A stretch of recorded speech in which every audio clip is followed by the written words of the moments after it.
बिस्मिल्लाहिर्रहमानिर्रहीम अस्सलामुअलैकुम। CS 201 introduction to programming. ठीक है, सी प्लस प्लस के स्टूडेंट होने के नाते आपकी एक GDB आई हुई है, आपने उसको सबमिट करवाना है।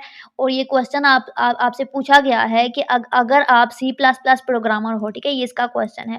आपसे पूछा गया है कि आप सी प्लस प्लस प्रोग्रामर हो एक सॉफ्टवेयर हाउस के अंदर।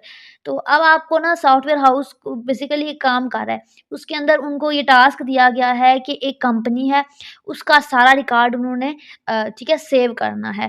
लाइक उसके उनके पास उस रिकॉर्ड के अंदर बेशुमार फाइल्स आ रही हैं, बेशुमार फ़ोल्डर्स आ रहे हैं, ठीक है? यानी कि एक फ़ोल्डर है पहले सबसे होता है फ़ोल्डर, फ़ोल्डर के अंदर फाइल्स रखते हैं और हर फाइल के अंदर मल्टीपल सब फ़ोल्डर हैं। यानी कि बहुत ज़्यादा चीज़ें डेप्थ में जा रही हैं।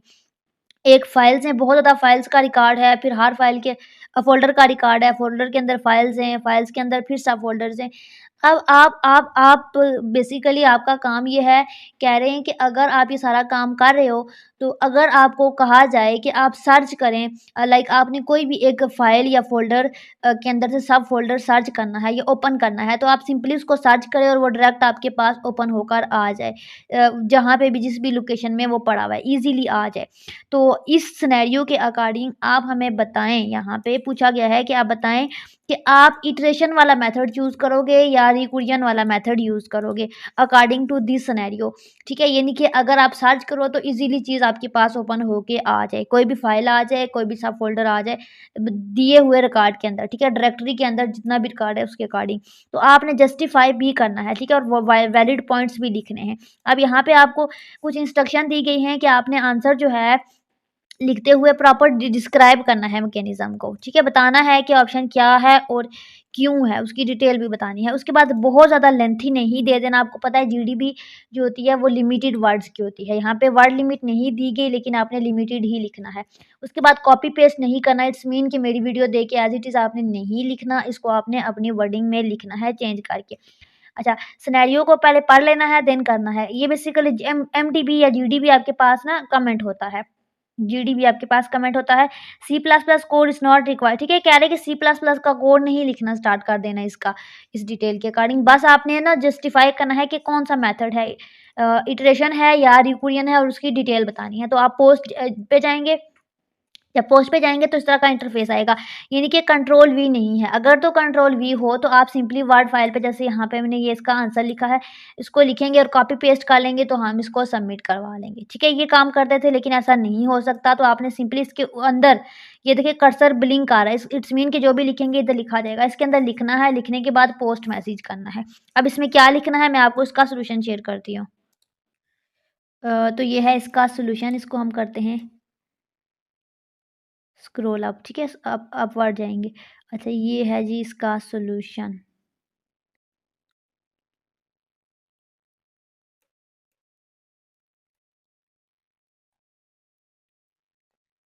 ठीक है, ये डिफरेंट तरीके हैं, आप डिफरेंट आंसर लिख सकते हैं, ये मैं आपको एक्सप्लेन करती हूँ। इसमें हम सबसे पहले हेडिंग देंगे कि हमने कौन-सा मेथड चूज़ किया। अब मैंने लिखा रिकमेंडेड मेथड रिकर्जन।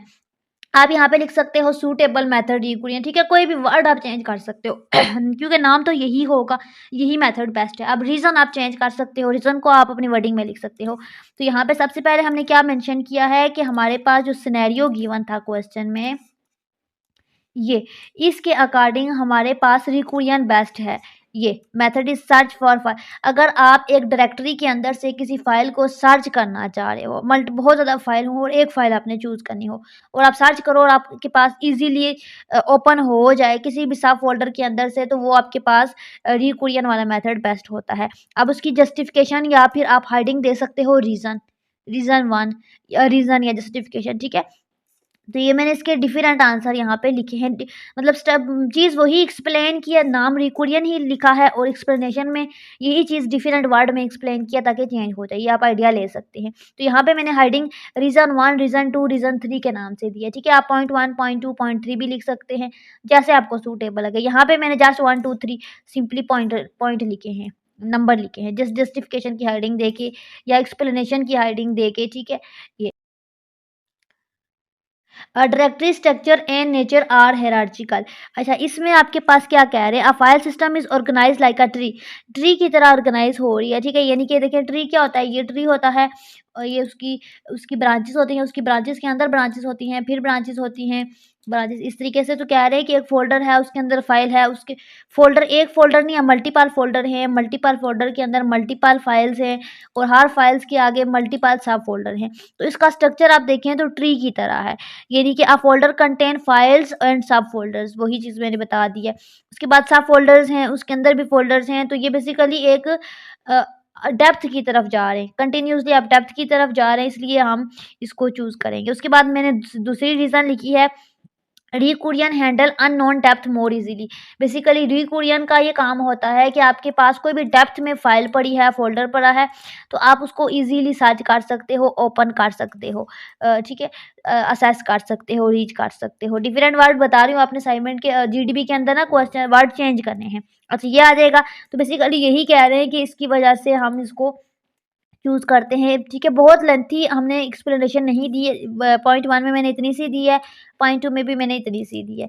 उसके बाद पॉइंट 3 में आपको कहा गया है, ये सारा मैंने यहाँ पे डिटेल लिखी हुई है, आप इसको रीड कर लेना, ठीक है। अब पहले हम फ़ोल्डर को ओपन करते हैं, उसके इनसाइड जाते हैं, ठीक है, ये सारा इसकी रीज़न लिखी हुई है। तो बेसिकली ये क्लीन और प्रिडिक्टेबल है। उसके बाद iteration become complex and harder. Iteration का मतलब होता है एक स्पेसिफिक टाइम पीरियड के बाद चीज़ को रिपीट करना। लाइक यहाँ से यहाँ तक काम किया, आज हमने क्या कहूँ, आपका कोई भी काम है, ठीक है, कोई भी बिज़नेस है ना, आप काम कर रहे हैं, एक दिन में आपने ठीक है, सेल कर रहे हैं, कोई भी सब्ज़ी का बिज़नेस है, ठीक है, सब्ज़ी की शॉप है, तो एक दिन में जितनी भी आप सब्ज़ी सेल कर रहे हैं, अगले दिन आप क्या करते हैं, शॉप ओपन करते हैं, फिर वही काम शाम तक करते हैं, फिर अगले दिन शॉप ओपन करते हैं, तो बेसिकली आप इटरेशन के अकॉर्डिंग करते हैं, यानी कि एक ही काम हर रोज़ रिपीट करते हैं, ठीक है, कभी प्रॉफ़िट हो जाता है, कभी लॉस हो जाता है, तो ये चीज़ आपके पास इटरेशन में आ जाती है। तो कह रहे हैं कि इटरेशन जो होगी, एक फाइल है, फिर फ़ोल्डर, फिर सब फ़ोल्डर, तो उसके लिए बहुत कॉम्प्लेक्स हो जाएगा। पहले एक को देखेगा, फिर दूसरे को देखेगा, स्टेप वाइज़ देखेगा, तो वो उसके लिए बेसिकली मैनेज करना मुश्किल हो जाएगा। अब सर्च करने वाला ठीक है, वो सर्च करेगा तो फ़ौरन डायरेक्ट सर्च बॉक्स के अंदर कोई भी नेम लिखता है तो उसके पास ओपन हो जाएगी फाइल या फ़ोल्डर। तो इसलिए कह रहे हैं कि जो इटरेशन है वो कॉम्प्लेक्स बन जाएगी। उसके बाद ये इसकी मैंने रीज़न लिखी है, इसको अपनी वर्डिंग में लिखना है। उसके बाद more efficient and readable for tree traversal. Tree traversal का भी मैंने बताया है कि ट्री ट्रावर्सल ये कि फाइल फोल्डर सब फोल्डर, तो बेसिकली इस तरह का अगर स्ट्रक्चर हो जाए ना तो उसके लिए उसको पढ़ना या उसको सर्च करना आसान हो जाता है उसको, री-कुरियर को, तो इसलिए हमने इसको चूज़ कर लिया। उसके बाद फाइनल कंक्लूजन लिखनी थी, कंक्लूजन में मैंने यही लिखा कि recursion is better method because it matches the tree like structure. Basically tree like structure उसके साथ मैच कर रही है, फ़ोल्डर सब फ़ोल्डर अगर कहीं भी डेप्थ में पड़े हैं तो उसको हैंडल करना ईज़ी है, लॉजिकल सिंपल है, रीडेबल है, एफिशिएंट है, इटरेशन इज़ पॉसिबल, ठीक है, पॉसिबल है, लेकिन वो बहुत ये नहीं है कि इटरेशन नहीं कर सकते, इटरेशन भी कर सकते हैं, लेकिन वो एक-एक चीज़ को हम चेक करेंगे बार-बार, पहले एक को देखेंगे इसके अंदर है, फिर दूसरे के, फिर तीसरे के, तो वो बहुत कॉम्प्लेक्स बन जाएगा, हमारे लिए टाइम टेकन बन जाएगा, एफिशिएंट नहीं रहेगा। तो उन्होंने कहा था वो ऑप्शन चूज़ करें जो एफिशिएंट हो, तो हमारे जो है रिक्वायरमेंट के अकॉर्डिंग हमारे पास ना रिक्वेजन बनता है। आई होप कि आपको समझ आ गया होगा। कोई भी क्वेरी या कोई भी क्वेश्चन है मुझसे पूछिए, मैं आपको गाइड करूँगी।